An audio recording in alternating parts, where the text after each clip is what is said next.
Predicting the future is nearly impossible, and predicting baseball is even more impossible. So on today's show, of course, I'm going to do the impossible and predict what will the 2026 Rangers look like. All that and more on this episode of Locked On Rangers. Let's get into it. You are Locked On Rangers, your daily Texas Rangers podcast. Part of the Locked On Podcast Network, your team every day.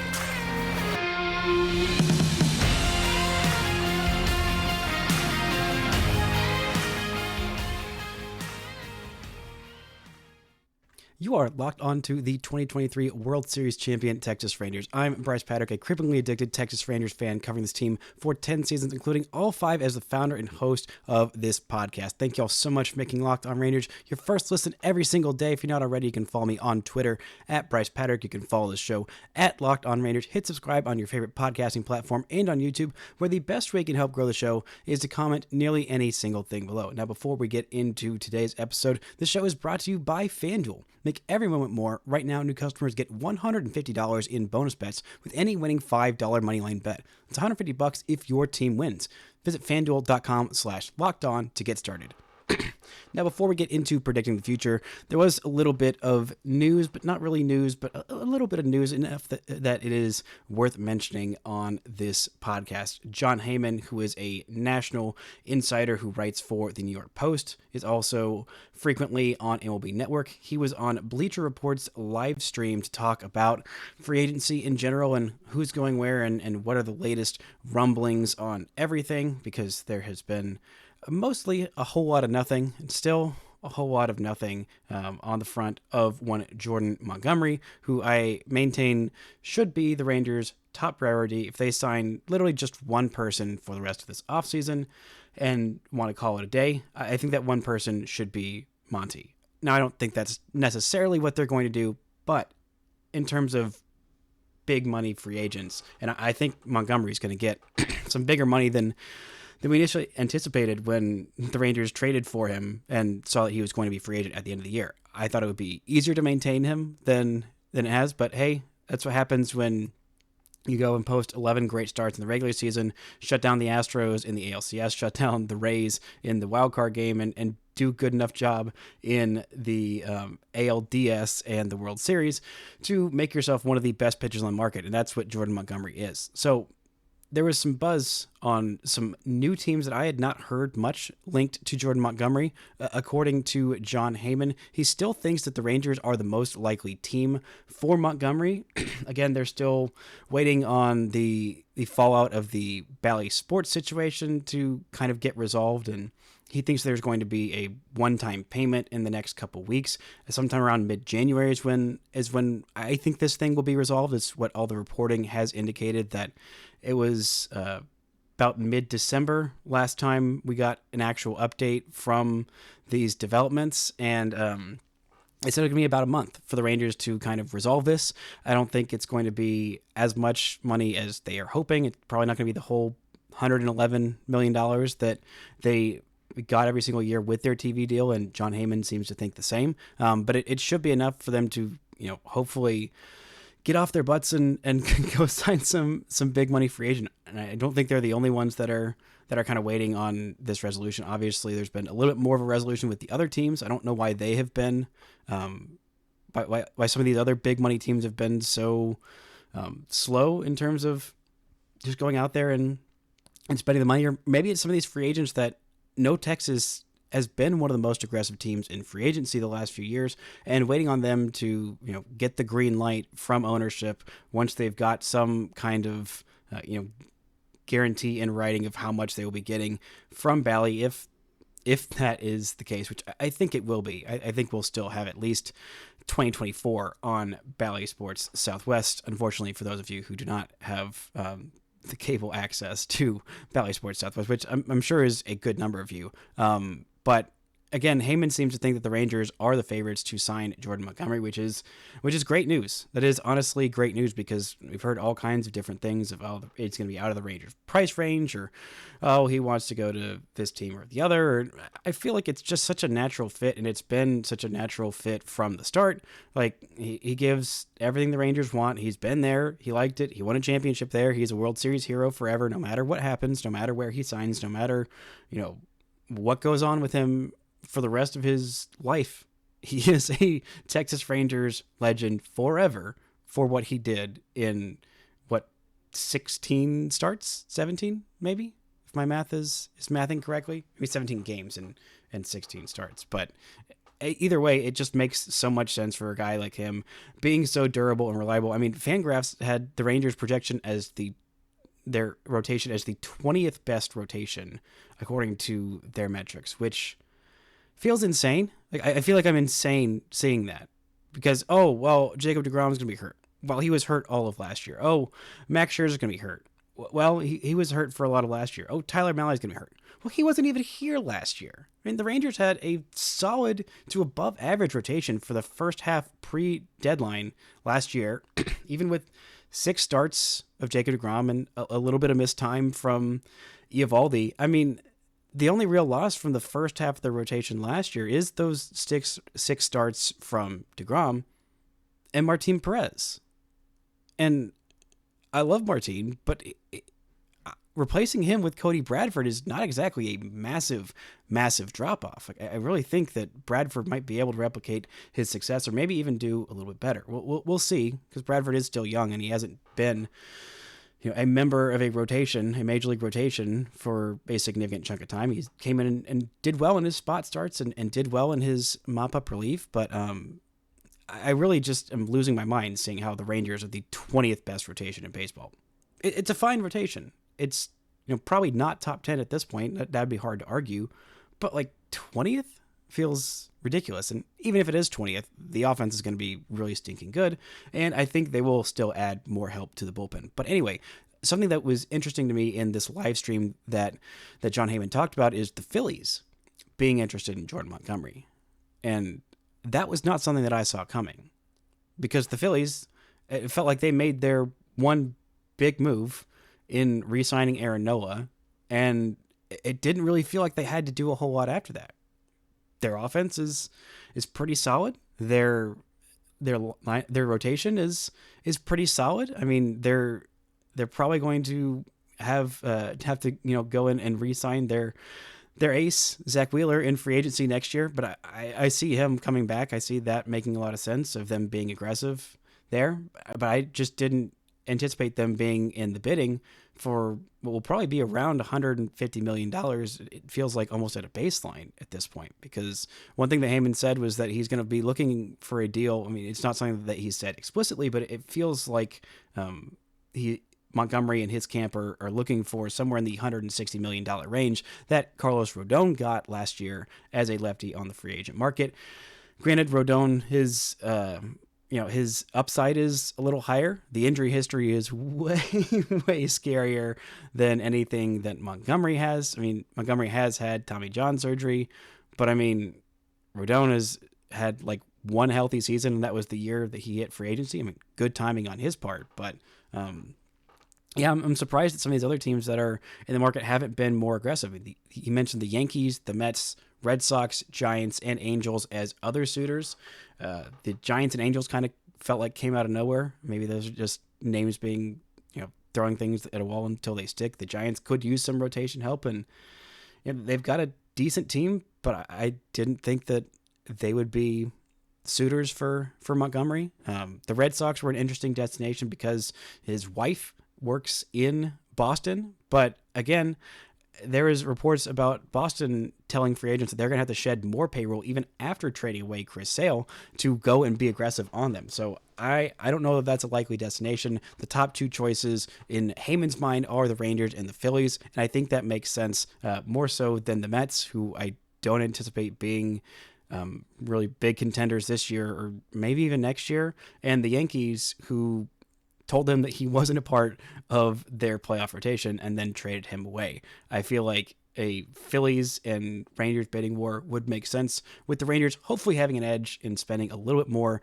and getting their World Series hero back signed to a long-term contract, make me feel much, much better about the health of this rotation. Now, speaking of the Rangers' future, we're going to get into what this team will look like in 2026, the fool's errand of predicting the future, and the even bigger fool's errand of predicting the future of baseball. Right after this word from our sponsors. This episode is brought to you by FanDuel. The NFL regular season is wrapping up, but there is still time to get in on the action with FanDuel, America's #1 sportsbook. Right now, new customers get $150 in bonus bets guaranteed when you place a $5 bet. That's $150 win or lose. There's all kinds of new ways to bet. You can do live same game parlays. You can find bets in the new Explore tab. You can make a parlay in the Parlay Hub, the best way to find popular parlays, and more. If you wanted to go bet on the Cowboys to win their first Super Bowl in many, many moons, or just make the NFC Championship for the first time in what feels like a very, very long time, visit FanDuel.com/lockedon and make your first bet a layup. FanDuel, official partner of the NFL. Shout out to the everydayers making Locked On Rangers your first listen every single day. On Monday's show, I'll be back, and barring any news, I will be hopefully starting my top 30 prospect rankings for the preseason. That will hopefully be all of my shows next week. But actually, well, hopefully not, because hopefully there will be some news. But we're talking about prospects. We're talking about the future. We're talking about 2026. That is technically 3 seasons in the future. I know we are in 2024. This is my first official episode actually recorded in 2024, but the 2024 season has not yet happened. So technically we're looking 3 seasons in the future. This is an experiment I've done, a type of episode I've done before in the past. It's a fun little thought experiment to think, okay, what is this team going to look like in, 3 years time or 5 years time or whatever. Anything more than 3 years usually feels like just really insane to predict. I mean, trying to predict what's going to happen in 3 years feels insane. I mean, if you were to go back to January 4th of 2021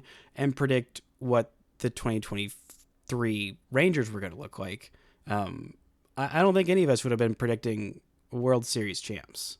I don't think that was in any of our minds, because there was no Corey Seager here yet.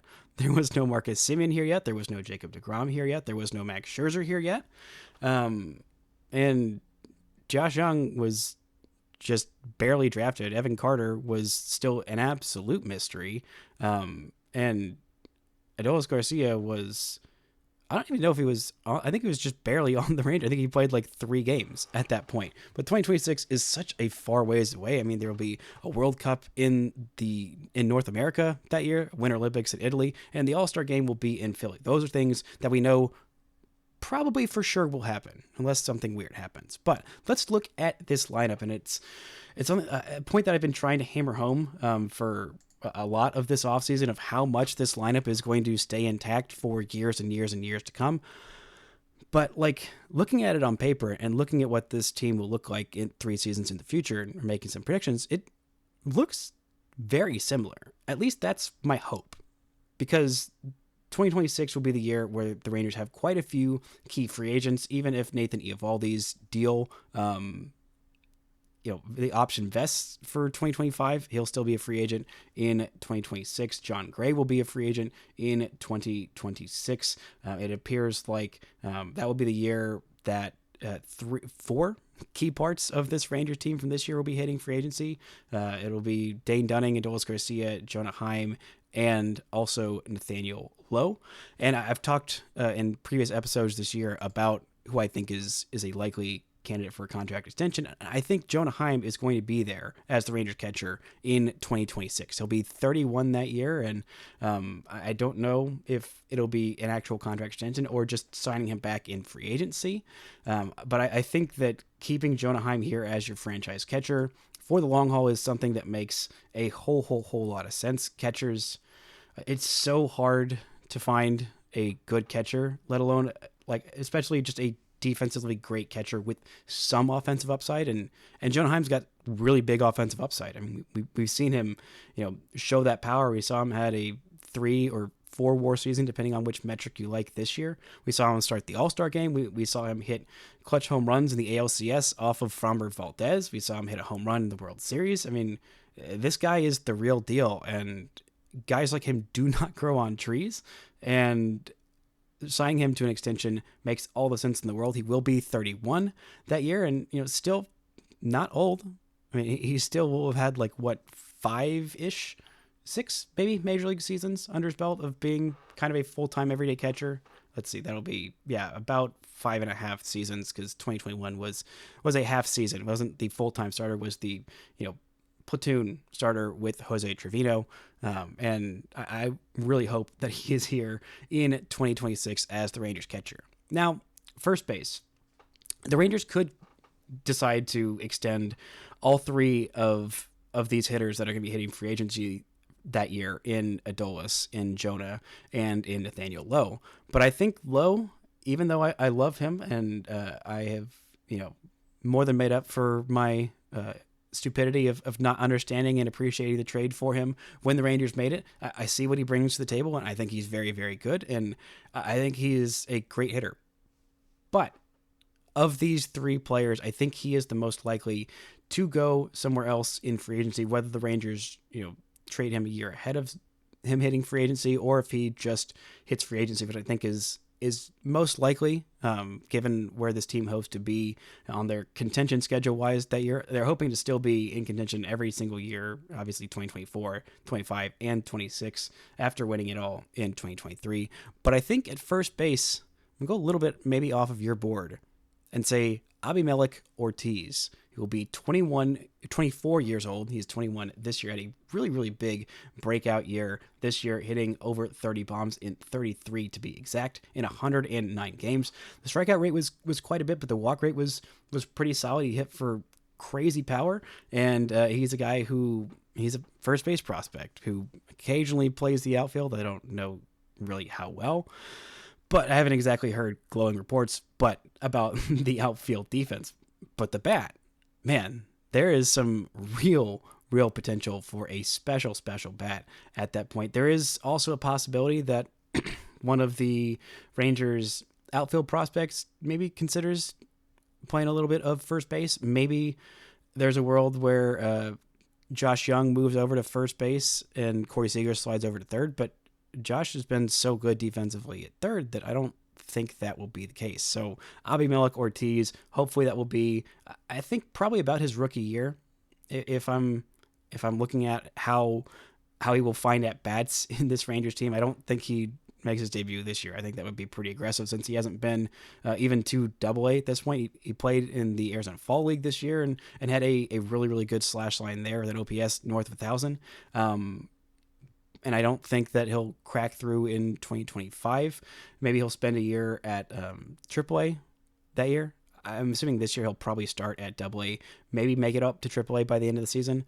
But he does still have some holes in his swing, does still need to work on some of that plate discipline of not striking out at such a high rate. I mean, he had 90 strikeouts in 333 plate appearances in Hickory this year. So, yeah, not exactly ideal. But the power and the on-base ability are so good that I think that will carry him to be a major leaguer for the Texas Rangers starting at first base in 2026. Second base, it's a real question who's going to be there. It's going to be Marcus Semien. He'll be 35 at that point. I still think that Marcus is going to age very, very well. And I was looking, I'm like, okay, well, surely that'll be one of his last years. Nope, 2026, he'll be 35, making $26 million, and he'll still have 2 more years on his deal. But hey, he's a World Series champ. He is a top 3 finisher in the AL MVP this year. And he is one of the best second basemen in baseball. He was pretty clearly the best second baseman in baseball for the last last year, until Mookie Betts decided to be a second baseman. And no offense to Marcus, but I think Mookie is just a little bit better player than him. But still, I'm anticipating him being a big part of the 2026 Rangers. Maybe he's not leading off at that point. I don't anticipate him still being the Rangers leadoff guy in 2026, but I think he's still going to be a massive part of this team, a massive veteran influence, a guy who I think is going to age like fine wine, kind of like Beltre, because he takes such good care of his body. He hasn't been injured really at all the last couple of years. Maybe we start to see some of the first signs of Father Time affecting him at that point. But I'm thinking it's probably not happening until the year after, at age 36 or 37. And either way, like, this guy is so good and so consistent, and I'm anticipating him still being a big part, a big helpful factor on the Rangers in 2026. Coming up, we'll look at the left side of the infield, the outfield, and a couple names that might surprise you, as well as a big splash on the free agency market next year that I think the Rangers are going to make. Right after this word from our sponsors.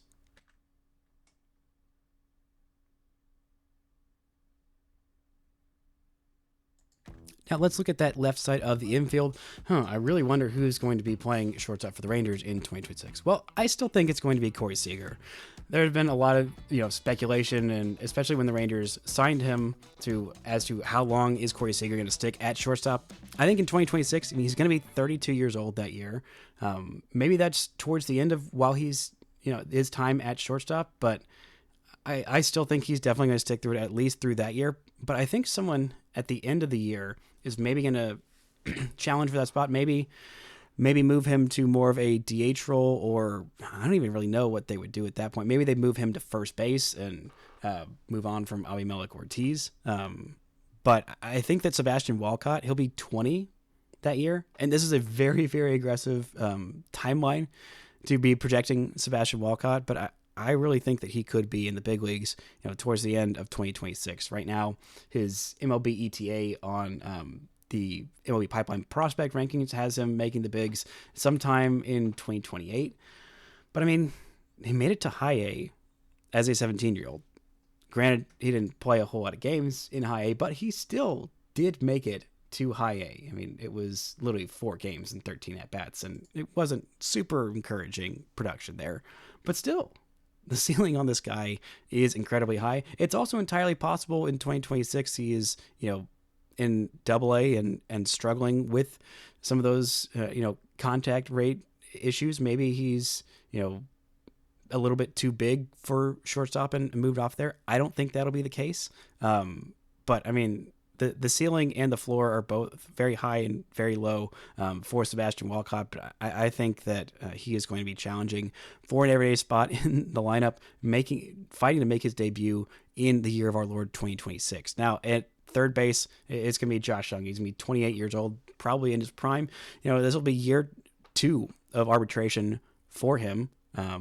And actually, maybe that'll be year 1 of arbitration. It'll still be not a very expensive player, I don't think, at that point, but I think he's going to be absolutely crushing it, being hopefully a multi-time All-Star. By that point, will already be a World Series champ at that point, but I'm really looking forward to him being a big part of this order, maybe even hitting, in the top 3 of the Rangers lineup.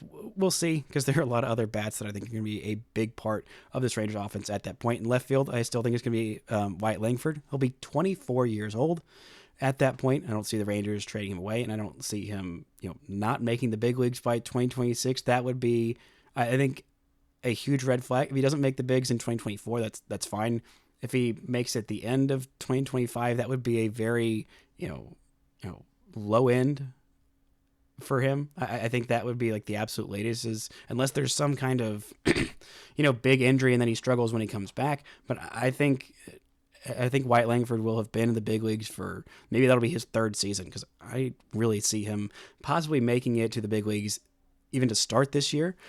I mean, MLB.com has him projected as their AL Rookie of the Year this year, ahead of Evan Carter, which is aggressive. And I'm not saying it's wrong, but yeah, I think that he will be maybe one of the better hitters in baseball at that point. Maybe that's a little aggressive to say, as he'll be 24, but I think at that point, Wyatt Langford will be an established star in center field. Evan Carter will be 23. We're looking 3 seasons in the future, and he will be 23 years old, still not arbitration eligible at that point. It is just absolutely bonkers way of realizing, Evan Carter is incredibly freaking young. In right field, I think it might be Evan or Anthony Gutierrez. At 22 years old, he still will be pre-arbitration. I think that might be his first year in the big leagues. He is a 19-year-old now in low A, and he's got incredibly high upside. The Rangers are very, very high on this kid. They think the ceiling is superstardom with him, and I'm really excited to see what he can do next year. This year wasn't super encouraging, but he's a guy who I think could blast through the system if he has a good year next year. And at DH, I think Adolis Garcia will get a contract extension and will be the Rangers DH at that point. Now let's look at the rotation. I think the number one in the rotation in 2026 will be Corbin Burnes. Yes, you heard me right, Corbin Burnes. I don't think the Rangers are going to trade for him. I don't think he is going to be traded. I think he is just going to hit free agency in 2025 or before the 2025 season. So this December, whenever it is, November of 2024. And there's going to be a lot of really good pitchers, including Max Fried, Walker Buehler, Zach Wheeler are all going to be free agents next year. And I think that this will be the guy that the Rangers target. And I think that there will be a lot of other eyes on Juan Soto. I think there's no way in heck he doesn't hit free agency. I think that will be the big domino that everyone's waiting on. But I think while everyone is waiting on that, obviously it's not that like Corbin Burnes is going to go under people's radar. But I can see the Rangers being very aggressive and signing him in free agency. I think the number two in the Rangers rotation at that point will be Jordan Montgomery. I think they get a deal done. I think it'll be for 5 years, maybe in the $160 million range that he's looking for. Maybe it's even 6 years.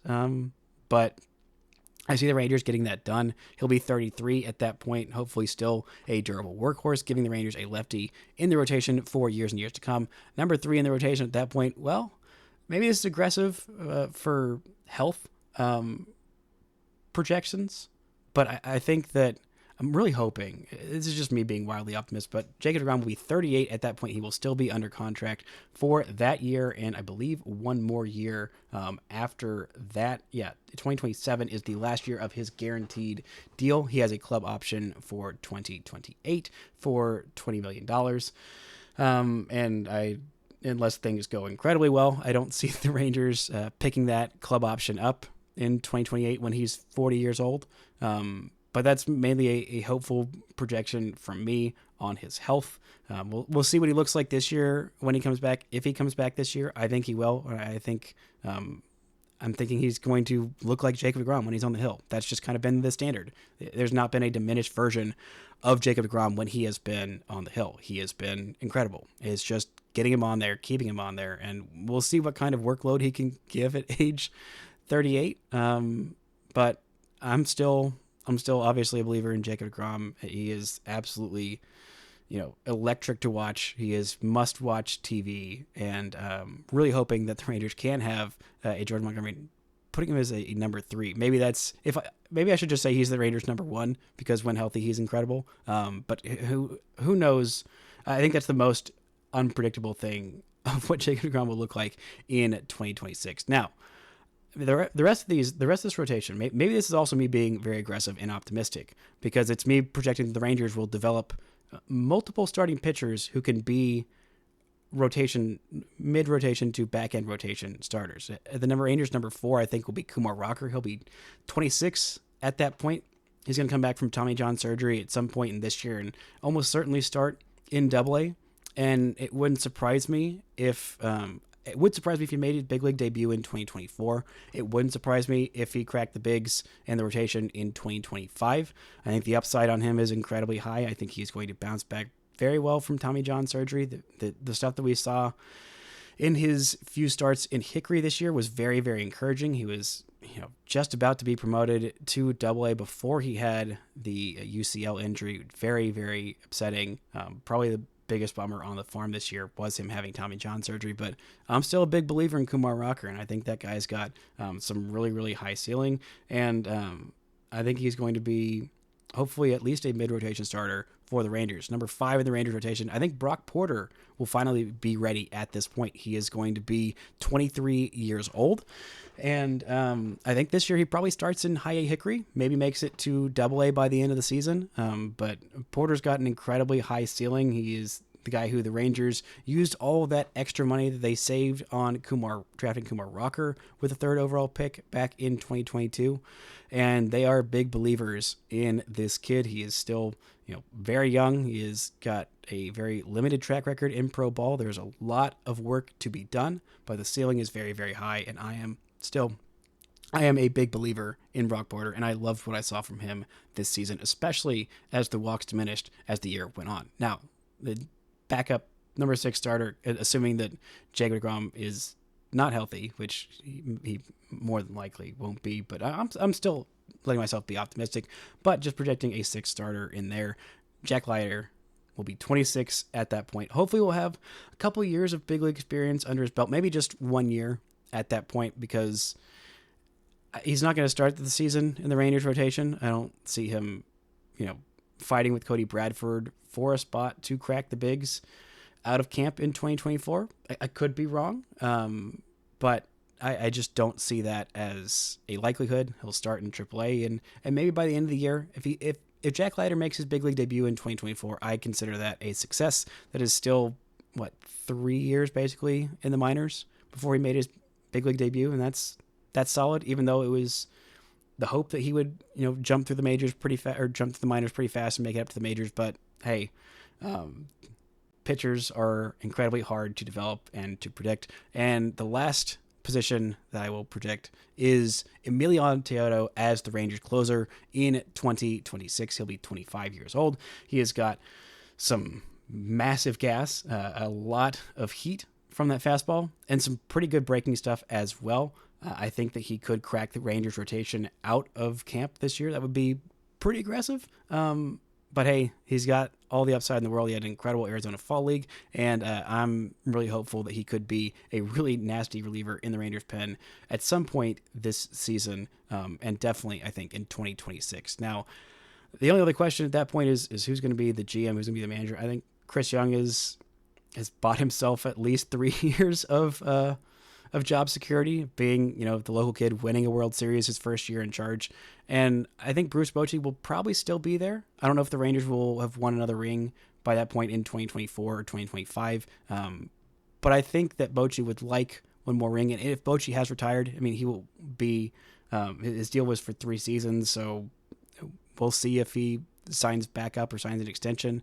I think the Rangers would love to keep him around as long as he wants to stay around. But if it's not him at the helm, I think it'll be either Will Venable or Donnie Ecker as the Rangers manager in 2026. I think Venable is really being groomed to be a manager of the future, and Ecker might be as well. But that's what I think this Rangers team is going to look like in 2026. Should be a very good squad, and I'm really excited for the future of this Texas Rangers team. That's going to do it for today's show. Thanks, and until next time, don't forget to enjoy World Series champion Texas Rangers baseball.